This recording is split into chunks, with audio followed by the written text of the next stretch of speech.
नमस्कार। मैं बेसिकली मराठी आदमी हूँ। मेरा गांव शोलापुर है और मैं महाराष्ट्र से हूँ। मुझे सिविल इंजीनियरिंग पढ़ाने में बहुत रुचि है। इसके लिए मैं ऑनलाइन क्लासेस या ऑनलाइन ट्यूशन्स और video recordings civil engineering student के लिए देना चाहता हूँ। तो इसलिए मैं ये ऑनलाइन क्लासेस और ये वीडियो टीचिंग चालू कर रहा हूँ। तो इसका मेरा मतलब ये है ये चालू करने का कि अभी के जो सिविल इंजीनियरिंग स्टूडेंट है उनके पास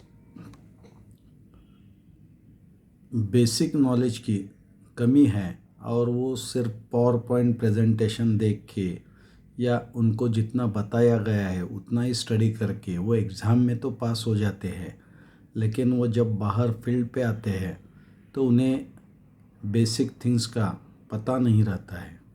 परसों ही मैंने एक स्टूडेंट को Newton second law of motion पूछा तो उसको कुछ भी नहीं आ रहा था। मैं उसको बर्नौलीज इक्वेशन पूछा तो उसको कुछ भी नहीं आ रहा था। उसको डिअलेम्बर्ट्स प्रिंसिपल पूछा तो उसको कुछ भी नहीं आ रहा था। तो ये गलत बात है। सिविल इंजीनियरिंग स्टूडेंट को बेसिक नॉलेज होना चाहिए, उसको बेसिक थिंग्स आना चाहिए और वो बेसिक थिंग पढ़ाने के लिए उसके लिए जो टीचर होते हैं वो टीचर ने उसको सिंपल और इफ़ेक्टिव मैनर में पढ़ाना चाहिए।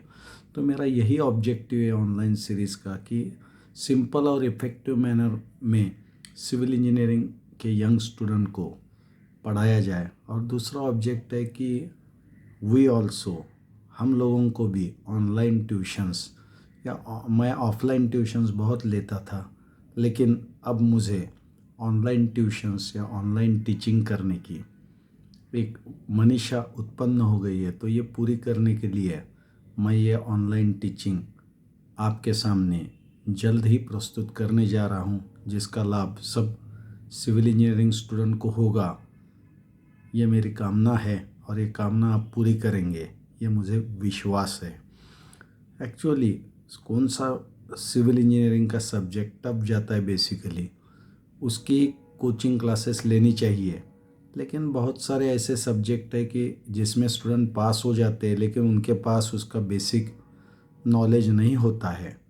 बेसिकली शुरुआत जो होती है वो अप्लाइड मैकेनिक्स से होती है।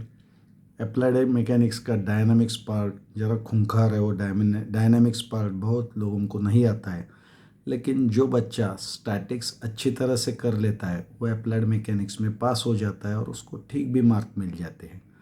उसके बाद सिविल इंजीनियरिंग को आता है स्ट्रेंथ ऑफ मटेरियल और मटेरियल एंड स्ट्रक्चर्स।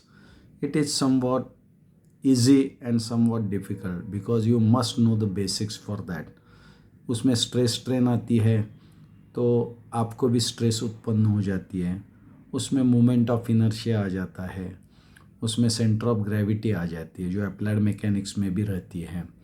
और उसके बेंडिंग स्ट्रेसेस आ जाते हैं, शियर स्ट्रेसेस आ जाते हैं और आगे आगे सब्जेक्ट डेवलप होते जाता है। उसके बाद में वेरियस स्ट्रक्चर्स आ जाते हैं जिसको हम एनालिसिस ऑफ स्ट्रक्चर और स्ट्रक्चरल मैकेनिक्स कहते हैं। उसमें सम डिटर्मिनेट स्ट्रक्चर रहते हैं, सम इनडिटर्मिनेट स्ट्रक्चर रहते हैं। Shear force bending moment diagram, shear stress distribution diagram, ये सब चीज़ें धीरे धीरे सिविल इंजीनियर के सिलेबस में आती जाती रहती है और उसका डर उसको थोड़ा फर हमेशा लगता रहता है। उसके बाद में जब एनालिसिस पार्ट अच्छा हो जाता है उसके बाद में डिज़ाइन ऑफ स्ट्रक्चर करने की ज़रूरत होती है और डिज़ाइन ऑफ स्ट्रक्चर के लिए एनालिसिस पार्ट अच्छा होना ज़रूरी है। इसके लिए जो सिविल इंजीनियरिंग का स्टूडेंट अप्लाइड मैकेनिक्स और स्ट्रेंथ ऑफ मटेरियल में रुचि रखता है उसके लिए डिज़ाइन ऑफ स्ट्रक्चर कोई बड़ी बात नहीं है या बड़ी कठिनाई की बात नहीं है। तो ये सब स्टूडेंट ज़रूर ध्यान में रखो कि अप्लाइड मैकेनिक्स और स्ट्रेंथ ऑफ मटेरियल का स्टडी बहुत अच्छा करने के बाद ही सिविल इंजीनियर को अच्छे मार्क या अच्छा स्कोर करने की संभावना होती है और वो अच्छा सिविल इंजीनियर बन सकता है। उसमें और भी सब्जेक्ट है जैसे ट्रांसपोर्टेशन इंजीनियरिंग है, जैसे वाटर रिसोर्सेस इंजीनियरिंग है, जैसे फ्लूइड मैकेनिक्स या हाइड्रोलिक्स है। ये सब्जेक्ट भी बहुत इम्पॉर्टेंट है। एस्टिमेटिंग कॉस्टिंग भी बहुत इम्पॉर्टेंट है। ये सब लोगों को आना चाहिए। Hydrology is the basic subject, वो भी सबको आना चाहिए। जियोलॉजी भी है।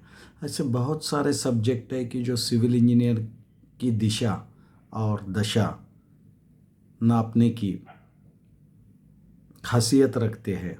तो इसके लिए सब सब्जेक्ट का पढ़ाई या स्टडी करना बहुत ज़रूरी है सिविल इंजीनियरिंग के लिए। लेकिन सिर्फ पढ़ाई पढ़ाई भी करना इतना इम्पोर्टेंट नहीं है, क्योंकि सिविल इंजीनियरिंग को बहुत शरारती स्टूडेंट्स रहते हैं और शरारत करना भी ज़रूरी है। आप शरारत भी करते रहे, आप मूवी भी देखते रहे, आप सोशल मीडिया पे बने रहे, आपको अच्छा लगता है तो आप गाना गाए, आप डांस करें, लेकिन उसके साथ आपको पढ़ाई करना भी बहुत ज़रूरी है। तो ये हुआ कि सब पढ़ाई के बारे में। मैंने मेरा इंट्रोडक्शन आपको करना भूल गया। मेरा नाम संतोष विजय कृष्ण कुलकर्णी है और मैंने मेरा पदवी का या डिप्लोमा, सिविल इंजीनियरिंग का डिप्लोमा गवर्नमेंट पॉलिटेक्निक शोलापुर से पूरा किया है। उसके बाद में मैंने मेरी degree Walchand institute of technology Sholapur से पूरी की है। और उसके बाद में मैं पोस्ट ग्रेजुएशन को कॉलेज ऑफ इंजीनियरिंग पूना में था, लेकिन अनफॉर्चुनेटली मुझे वो कोर्स लीव करना पड़ा या छोड़ना पड़ा। उसके बाद में मेरे मन में मनीषा रही कि आप पोस्ट ग्रेजुएशन पूना से ही करें। तो उसके बाद में मैंने post graduation programme in infrastructure development and management NICMAR, ये जाने मानी इंस्टीट्यूट से पूरा किया। और फॉर्चुनेटली बोलो या अनफॉर्चुनेटली बोलो, मैं शिवाजी यूनिवर्सिटी में सिविल इंजीनियरिंग में फ़र्स्ट था और गोल्ड मेडलिस्ट भी था। और उसके बाद में निकमार में भी मैं फर्स्ट नंबर पे, फर्स्ट रैंक से पोस्ट ग्रेजुएशन पूरा करने में सफल हो गया। उसके बाद में मैंने महाराष्ट्र पब्लिक सर्विस कमीशन की एग्ज़ाम दे दी, जिसमें मैं assistant engineer grade 1 class 1 select हो गया। और फिलहाल मैं एग्जीक्यूटिव इंजीनियर ये पद पे सोलापुर में नेशनल हाईवे डिवीज़न में काम कर रहा हूँ। ये हुआ मेरा इंट्रोडक्शन। उसके बाद में मैं आपको एक सिंपल टेक्निक बताऊंगा कि वो टेक्निक के हिसाब से आप स्पेसिफिक सब्जेक्ट का स्टडी कैसा कर सकते हैं। Basically it is applicable for both analytical subjects as well as theoretical subjects. लेकिन first important thing you must know that you must know your syllabus of that subject. आपको वो subject का syllabus मालूम होना बहुत ज़रूरी है। वो सिलेबस अभी ऑनलाइन मिल जाता है। तो first thing student should do that he should obtain the syllabus of that subject. Syllabus आप ऑब्टेन करें। सिलेबस के बाद में रेफरेंस बुक्स इधर इधर से जुटाने की कोशिश करें और जुटा लें। उसके बाद में लास्ट ईयर या उसके पहले ईयर्स के जो क्लेवर स्टूडेंट है और जो स्टूडेंट नोट्स निकालते हैं, उनके नोट्स भी कलेक्ट करो। वो नोट्स में भी बहुत सारा मिल जाता है। या टीचर लोगों के पावर पॉइंट प्रेजेंटेशंस होते हैं, वो पावर पॉइंट प्रेजेंटेशंस कलेक्ट कीजिए। वो कलेक्ट करने के बाद आप लास्ट 4 to 5 ईयर्स के क्वेश्चन पेपर्स लाइब्रेरी में से या ऑनलाइन ऑब्टेन कर सकते हो। वो क्वेश्चन पेपर ऑब्टेन करना क्यों ज़रूरी है? क्योंकि उससे पता चलता है कि सिलेबस के कौन से पार्ट को एग्जामिनर कंसंट्रेट कर रहा है या कौन से पार्ट पे कंसंट्रेट करने वाला है। इसके लिए लास्ट ईयर के एग्जामिनेशंस में या लास्ट 4-5 ईयर्स के एग्जामिनेशन में जो क्वेश्चन पूछे गए हैं, वो क्वेश्चन की तैयारी करना आपके लिए बेहद ज़रूरी होता है। और उसके लिए आपको बहुत मेहनत भी करनी पड़ेगी, लेकिन ये मेहनत करने के बाद उसका फल भी आपको हमेशा मीठा मिलेगा। इसके लिए लास्ट क्वेश्चन पेपर्स कलेक्ट कीजिए। उसके बाद में आपको जो ज़रूरी करना है कि वो सब्जेक्ट में वेरियस डायग्राम्स रहते हैं, उसके टेक्स्ट बुक्स में या रेफरेंस बुक्स में वो डायग्राम आपको अच्छी तरह से याद रखने हैं। वो डायग्राम्स की प्रैक्टिस करनी है। वो डायग्राम में अलग अलग पार्ट के नाम क्या क्या है, वो अलग अलग पार्ट के नाम आपको याद रखने हैं। और वही डायग्राम अच्छी तरीके से बड़े स्केल में आपको पेपर में प्रोड्यूस करने में आना चाहिए, क्योंकि यही डायग्राम आपको ज़्यादा मार्क दे सकती है। उसके साथ में आपका हैंड राइटिंग भी बहुत अच्छा, सिंपल, बड़ा और इट इज़ वेरी अंडरस्टैंडेबल होना चाहिए। और उसके आगे की बात जो है कि आप जो आंसर्स लिखते हैं, वो आंसर्स आप पॉइंट वाइज लिखनी चाहिए।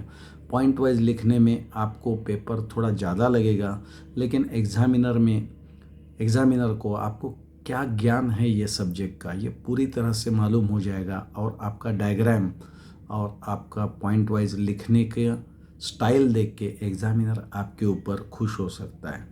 उसके बाद में सबसे इम्पोर्टेंट है कि ये तो हुई टैक्टिक्स, लेकिन एनालिटिकल प्रॉब्लम्स के लिए आपको वो अच्छी तरीके से छुड़ाने के लिए ही आने चाहिए।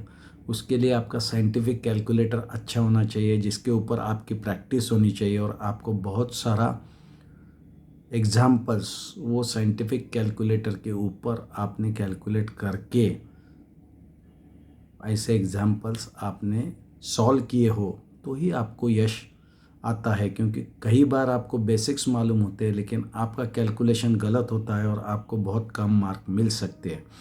तो ये आपको ज़्यादा मार्क मिलने के लिए आप सही कैलकुलेटर का इस्तेमाल करें जो आपने यूज़ किया हो। और सिर्फ कैलकुलेटर ही ज़रूरी नहीं है, उसके बाद में आपको एनालिटिकल प्रॉब्लम का स्टेप बाय स्टेप सॉल्यूशन मालूम होना चाहिए और उसके लिए वो फार्मूला के डेरिवेशंस भी आपको मालूम होने चाहिए, जिसकी वजह से आपको प्रॉब्लम का अंडरस्टैंडिंग अच्छी तरीके से हो सकता है। These are very basics things, everybody must know this things. लेकिन ये सिंपल चीज़ें बहुत सारे लोग इंजीनियरिंग को आने के बाद ध्यान में नहीं रखते हैं और समय के वजह से या बाकी चीज़ों की वजह से वो अच्छी पढ़ाई कर नहीं पाते और उनको कम मार्क्स आ जाते हैं। लेकिन अभी ये ज़माना नहीं रहा, अभी स्टूडेंट को अच्छे मार्क मिल जाते हैं, लेकिन उससे भी अच्छे मार्क मिलने के लिए और भी ये चीज़ें आपने ध्यान में रख दी तो आपको एग्ज़ामिनेशन को जाना बहुत अच्छा लगेगा और एग्ज़ाम में जाके आप अच्छा सा स्कोर करके आपको, आपके पेरेंट्स को और सबको खुश रख सकते हैं और आपका गोल अचीव कर सकते हैं। उसके लिए आपको पढ़ाई का टाइम मैनेजमेंट भी अच्छा रखना बहुत ज़रूरी है, क्योंकि इंजीनियरिंग का टाइम मैनेजमेंट जो होता है वो सबमिशन पूरा होने के बाद ही चालू हो जाता है और सबमिशन पूरा हो जाने के बाद उसको दिन मिलते हैं 20 या 25। वो 20-25 दिन में उसको नोट्स निकाल के उसका पढ़ाई करके और एनालिटिकल प्रॉब्लम्स सॉल्व करके उसको एग्ज़ाम के लिए प्रिपेयर होना होता है, एग्ज़ाम के लिए जाना होता है। उसके लिए उसको अच्छे फ्रेंड्स होने भी ज़रूरी होते हैं कि जो पढ़ाई में रुचि रखते हो, जो उसको नोट्स देते हो या जो उसको मदद करते हो। तो फ्रेंड्स तो हर एक चीज़ में आपको ज़रूरी होते हैं, तो आप इसमें आपका फ्रेंड का भी यूज़ कर सकते हो। फिलहाल वैसा मैं भी आपका एक फ्रेंड हूँ।